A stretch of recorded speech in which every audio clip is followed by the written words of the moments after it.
Hey, how's it going, everyone? My name is Derek Afasi. I'm the owner of Afasi Financial Group and RetireSharp.com. Today's topic I want to discuss with you, what is a bonus annuity, and really dissect the pros and cons of any time if you purchase an annuity contract, if that specific contract gives you a premium bonus, what exactly that means, what's kind of the smoke and mirrors when companies do that, or what's some true benefits with those bonus annuities, and how to really avoid the common mistakes that individuals make with placing their dollars into a contract that might offer them a very nice incentive, a very nice bonus with their annuity contract, but ultimately might be having a lot of back end fees, and how to essentially avoid that. To get started, understand that annuity contracts are types of contracts offered through insurance companies. So a bank can't offer an annuity unless that bank is leveraging an insurance company to do so. So annuity contracts can only be offered through insurance companies, like bank CDs, certificates of deposit can only be offered through banks. You can't really commingle those, meaning insurance companies can obviously offer certificates of deposit. So understand that each sort of contract has their specific lane. The dollars that could go into an annuity contract, and this is a very generalized misconception, is individuals think that it has to be cash monies are the only things that could go into annuities. And no, it could also be 401k rollovers into specifically designed IRA contracts. You have a whole plethora of different qualified accounts that could be set up into those annuities. Through those specifically designed IRAs, or you can use cash accounts, which would be known as a non-qualified annuity contract. So that would be something like if you sold a house, you sold a business, you essentially had an inheritance, and you want to try to secure those monies and place it into an annuity contract that would give you some sort of benefits. It's not like you have a blanket one size fits all annuity contract like it used to have, many decades ago. So you have many variations of annuities, thousands of different combinations, and more recently, you had the one type of annuity that came out, which was a bonus annuity, providing an individual to go with that company that's offering the bonus as the incentive to go that route, as opposed to another company that might have very similar features with no bonus. So there's a couple of different variations there. Ultimately, what I'm going to be talking about in this conversation is regarding the fixed indexed annuity and their type of bonus annuities, or even variable annuities with bonus that give you a premium bonus as well.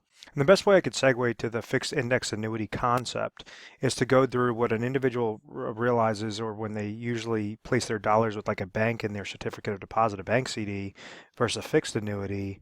And then I'm going to come in and let you know about the fixed index annuity. So like if we have an individual, let's say they have $100,000, and they're going to go and throw it with a bank CD, and let's say the bank CD is paying them, 2%. When they do that, and let's say that this bank CD is for a 5-year bank CD, what we understand is the first year they're going to get $2,000. The second year they're going to have a $2,000 gain. Third year they're going to have a $2,000 gain, et cetera, et cetera. So after those 5 years, total gains within that account was $10,000. At the end of those 5 years, now they have access to the principal that they put into that original contract, and therefore now they could go and place that into something else, take the money, run, whatever that case may be. So bank CDs were getting a lot of the market share, and you had annuity contracts that they said, okay, well, we want to kind of get into the space as well. So what they did was they came out with a fixed annuity concept, very similar to the bank CD, except for that simple interest that is getting that 2% on that principal. What a fixed annuity does is, let's say you had the same 100,000, they typically give you about 1 to 3% higher rate of return. So if this is paying 2%, the fixed annuity would typically be paying around 4%. So you have that $100,000, and therefore you're getting a $4,000 on that first gain. So then the second year you're at 104,000. Then it's going to be 4% of that number, 4% of that number. So you have that power of compound interest that's going to have a higher principal at the end of the day, at the end of the year. Or you could also just pull out and leverage that interest credit as an income play for those 5 years, and then just walk away with your principal and re-roll that over into a new fixed annuity or a new bank CD at that point in time. And this fixed percentage rate is very crucial, because regardless of whatever's happening to the market, if you have your money in the bank CD and you're getting paid a guaranteed 2% or a fixed 2% rate, well, that says that the market goes up, you're going to gain 2%. If the market goes down, you're going to gain 2%. Fixed annuity, that same concept. Um, if you were in a MIGA, meaning that 4% is going to stay fixed for those 5 years, if the market goes up, you're gaining 4%. The market goes down, you're gaining 4%. Nothing's changing. It's a fixed percentage rate. Well, individuals said, well, interest rates are not high anymore. You used to be able to leverage fixed annuities and bank CDs and use something known as a laddering concept, where if somebody has like a $500,000 account, what they could do is set up a 1 year CD, 2 year CD or fixed annuity, a 3 year CD or fixed annuity, a 4 year CD or fixed annuity, and then a 5 year CD or fixed annuity, so that you use this 500,000. Maybe the 5 years paying 12% each year. You have the 4 year that's paying 10%. Then this one's paying 8%. Then this one's paying 7%, and this one's paying 6%. So what happens is after each year that comes due, now you have access to this 100,000.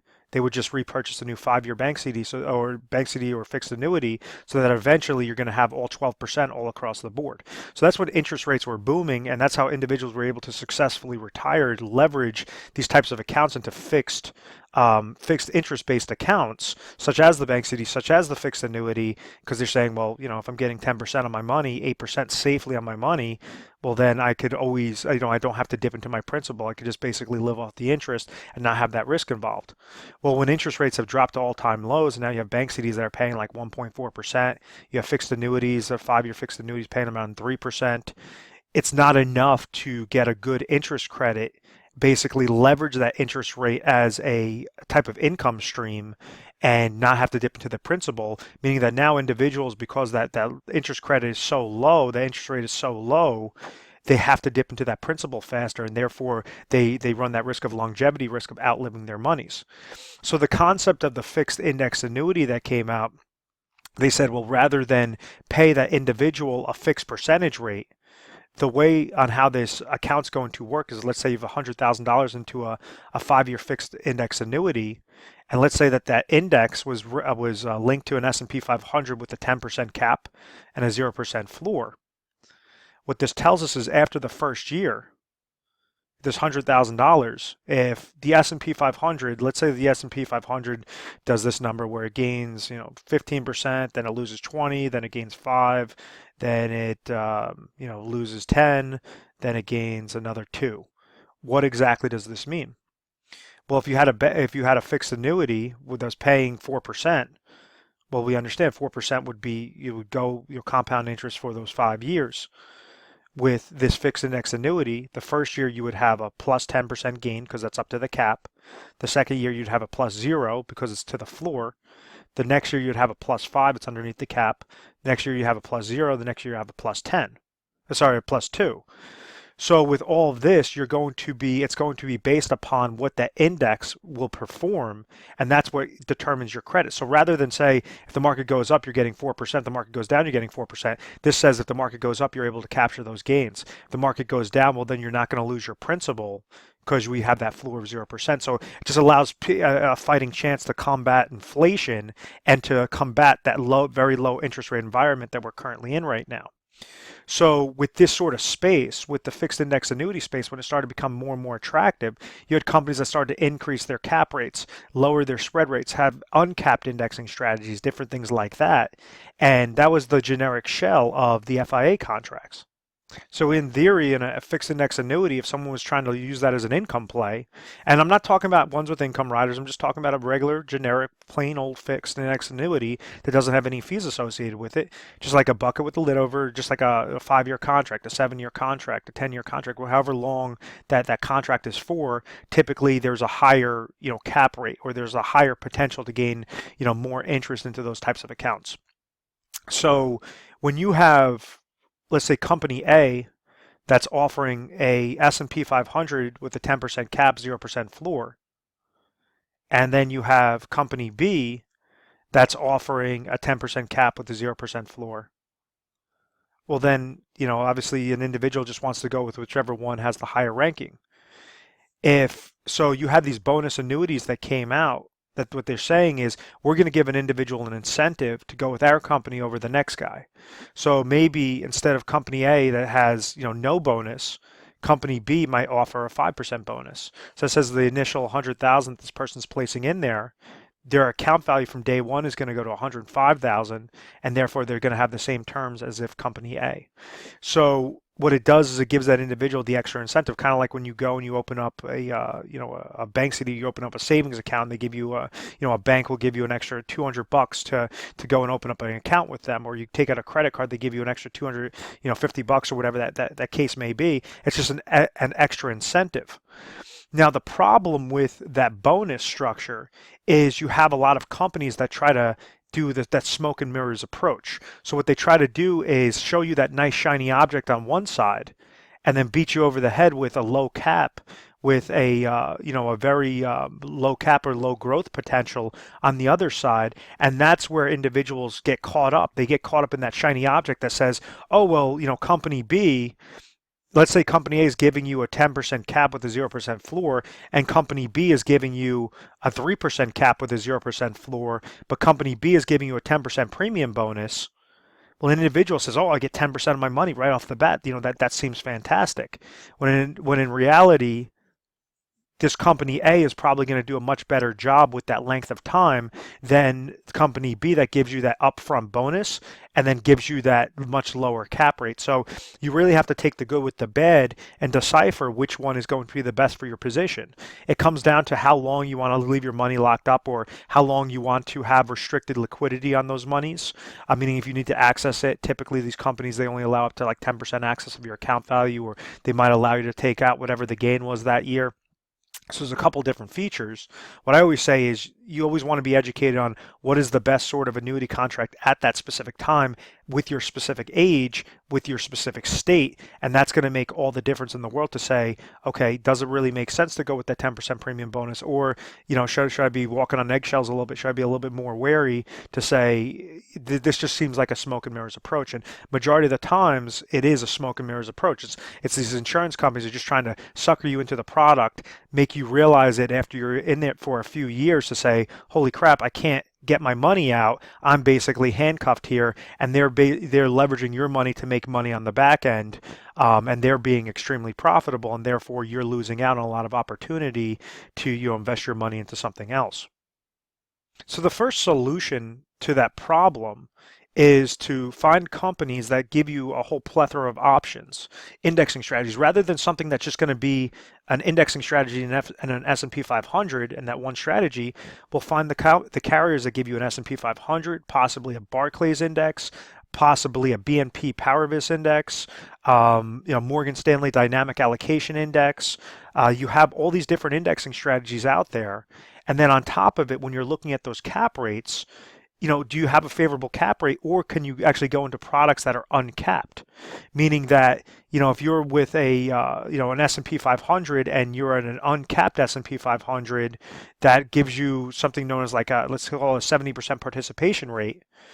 Well, that would tell us if the market gains 10%, you're going to gain 7% because it's 70% off of whatever that uncapped index is, as opposed to company B that might have an S&P 500 with a 5% cap.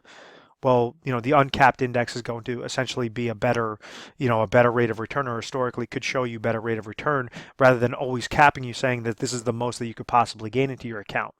So you gotta have to mix out and say, okay, what are the different options that I have available for me?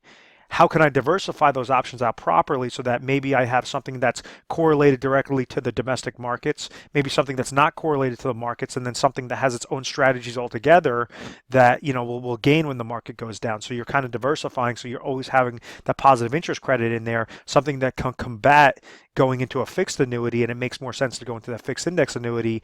And on top of it, does give you a proper bonus to kickstart your account. So that's when these things are set up really, really well, is when you just have that whole plethora of options, and then you understand exactly that this is a route that could really give you some good growth potential in there. The other really big problem with bonus annuities is you have these contracts known as the fixed index annuities with income riders, and this is what I call the hybrid annuity. And what happens with this is many times insurance companies, they try to bait a person in with a nice premium bonus and then hit them over the head with a crappy income rider and a crappy lifetime income guarantee, that person doesn't realize it till they're in their third, fourth, fifth year. They're suckered into this contract. They have very low cap rates. They have no other options other than the one S&P 500 option, and that income rider is not a good option as well. And they got suckered into it because they saw that shiny object of a 10% premium bonus. You have a lot of companies that they might give you a large premium bonus, put you into that hybrid annuity, and then they have that income rider fee is sitting at like 1.5%, where therefore it's only going to take a few years for that fee to actually eat up that premium bonus that they initially gave you. And once again, they're handcuffing you into a contract that you can't remove all your money from, and you have to essentially ride out the storm in a crappy index. And therefore, that's when individuals get very pissed off with bonus annuities. So there is a way, there is a fine line, there is a kind of some give and take to find out, if you have like a 6% bonus with a really good income rider, and then on top of it, giving you really good indexing strategies where you kind of have that whole ball of wax all set up for your specifically designed plan for your specific goals, and that's where you could have those specific options available to you. And each state has thousands of different annuity options. Majority of those are bonus annuities, and it's just all about making sure that you're seeing the larger picture, and you're saying, okay, if I put my money in here, what has historically has this done? What are the fees involved? Is my account value going to get eaten up with those fees, and is that going to completely hinder that premium bonus that I got from that initial day one? So that's ultimately the solution, is just trying to get educated. I always recommend you go with an independent agency for that information, because when you go to a captive agency, an agency that they're only selling one product, one company, they're going to tell you 10 million reasons why that one company is the greatest thing since sliced bread. I have a lot of marketing videos out there, and some of them I do review videos on companies, and I always say, unless it's going to be the perfect fit for you, you shouldn't go with that company XYZ. If it's not going to be, if it's going to be detrimental to your position. You have other contracts as well, variable annuities, which what happens is if you go and you take that $100,000 rather than the fixed index annuity that give you that 0% floor if the market goes down and a cap up to that specific limit, a variable annuity is typically tied to mutual funds. So what it does is it gives you uncapped gains, but then also uncapped loss potential as well. And then it has a lot of hidden fees with the variable annuity. They give you something like a 300-page prospectus that highlights all the different fees in there. And if you have a variable annuity with a bonus on it, most likely that's going to be extremely expensive in fees, meaning that those companies are infamous to put you into a contract, give you that nice shiny object as an incentive to go with that company, and then realize as you're in there, you're looking at 3, 4, 5% in annual fees that are going to completely eat up that cost of whatever that bonus annuity was, whatever that bonus was initially within the first couple of years. So that's something to be wary of and to avoid, and just make sure that you're educated every step of the way. And this is where we come in, this is where we try to help, is, if you found value in this video, you had further questions, feel free to give us a call, 1-800-566-1002. We're available 24 hours a day, 7 days a week, mornings, nights, weekends, holidays, whatever the case may be. And we'll educate you regarding your situation. And if you're kind of interested in a bonus annuity and you want to have a second opinion and a non-biased opinion, we're an independent agency, so therefore, we're not going to be biased towards one company over the next. It's just going to say whichever one is the best solution for you. We represent a whole plethora of options, every option possible in your particular area, to make sure that we could give you, honest feedback and honest advice, and then also educate you first and foremost. This is something that should be transparency between the advisor and the actual client, where the client should really be educated and understand what's going along every step of the way, and whether it makes sense to go into any annuity contract or don't go into an annuity contract. And we do this. We send you guys literature pieces, personalized videos, different things like that. We're A+ rated on the Better Business Bureau. We've always had very good reviews. We've never had any complaints. I believe it's because of this methodical process. When calling in, what's going to happen is you're going to talk to an assistant. You tell them that you saw a video online and you want to speak to a specialist, and then that assistant's going to patch you over to the specialist, and the specialist is going to ask you a slew of questions to figure out where you are currently at point A, and then where you want to get throughout your life, or what are your financial goals at point B, and then whether you could accomplish that successfully, or whether you should maybe look towards that annuity route or not look towards that annuity route, and just try to be as honest and upfront as possible. So I want to thank you guys very much for watching this video. Please feel free to subscribe to my YouTube channel, Retire Sharp, so you have access to the most updated videos. Thanks so much, guys.